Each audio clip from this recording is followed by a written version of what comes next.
The great debate in Hearts of Stone is whether Olgierd von Everec or Gaunter O'Dimm is the story's true villain. Some contend that O'Dimm is merely a force of nature. He channels people's moral and ethical shortcomings. He does not invent them. In this reading, Olgierd von Everec is simply the victim of his own evil. Had the disgraced nobleman not been weak-willed and callous, he never would have been tempted to strike a deal with O'Dimm in the first place. The opposite view holds that O'Dimm is the true villain in Hearts of Stone, as he exploits people's weaknesses by promising them their deepest desires. The debate about the source of human evil, be it the devil or our own ethical shortcomings, is one that has existed in European folklore for hundreds, perhaps thousands of years. Medieval writers were the first to commit such stories to paper, presenting us with the cautionary tales of Pan Twardowski and Faust, both nobles whose lust for forbidden knowledge cost them their souls. In these stories, the protagonist typically bargains with the devil for forbidden knowledge, believing that they outwitted the devil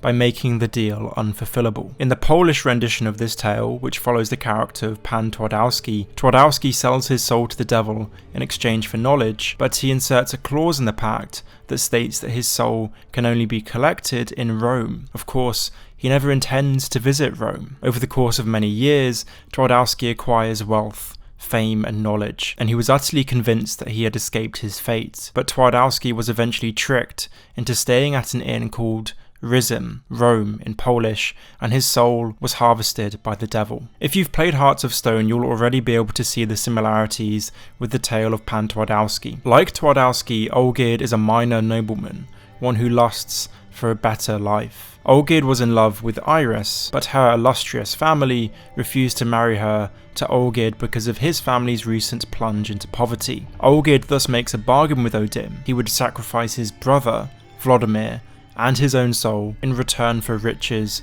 and immortality. Like Twardowski, Olgierd believed his bargain with O'Dimm could never be fulfilled. Firstly, he had 3 apparently impossible tasks he wanted completing. His dead brother needed to be shown a good time, a rose he gave to his deceased wife had to be returned to him, and he wanted Borsodi's house, that is to say, the container of Maximilian Borsodi's will. The final clause of the deal additionally stated that Olgierd's soul could only be harvested when he and O'Dimm both stood on the moon. But in the end, after fulfilling Olgierd's other requests with the help of the Witcher, O'Dimm tricks the nobleman into stepping foot on a moon mosaic, allowing him to harvest his soul at last. But Hearts of Stone is not just a retelling of the Pan Twardowski fable. The DLC has its own unique take on the age-old story. For one, Olgierd is far more callous and self-interested than either Faust or Pan Twardowski. Olgierd willingly sacrificed his brother's soul so that he might have wealth and the hand of his beloved Iris. And O'Dimm goes to greater lengths than the devil to torment his victims. The devil is only interested in souls, but O'Dimm wants to see his victims suffer. One of Olgierd's wishes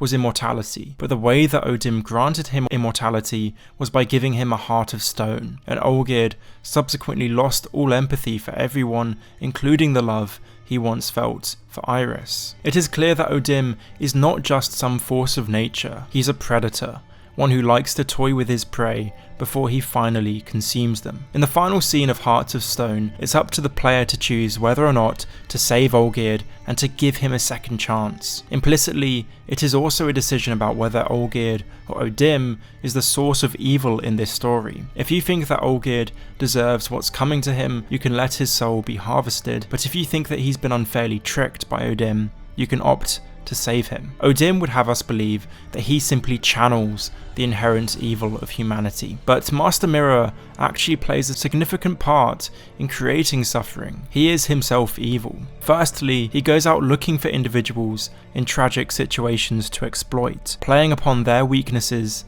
in a moment of darkness. O'Dimm is more than a facilitator of evil, he amplifies evil, or rather converts vice into evil. There's also one small scene that is often overlooked when it comes to analysing O'Dimm. The moment he unjustifiably kills a man for simply disturbing him in an inn. This moment, perhaps more than any other, demonstrates Gaunter's complete disregard for human life. His attitude is that existence is a game, and he views human beings as mere toys to be played with. Olgierd von Everec is a flawed man, but a man whose worst traits have been exacerbated by Gaunter O'Dimm. We can both see Olgierd von Everec as a callous human being and appreciate that O'Dimm is the one in this story who is of pure evil. O'Dimm stripped von Everec of his feelings and watched gleefully as his life fell to pieces around him. Human beings are flawed, and they can do terrible things, but to be truly evil is to enjoy the suffering of others.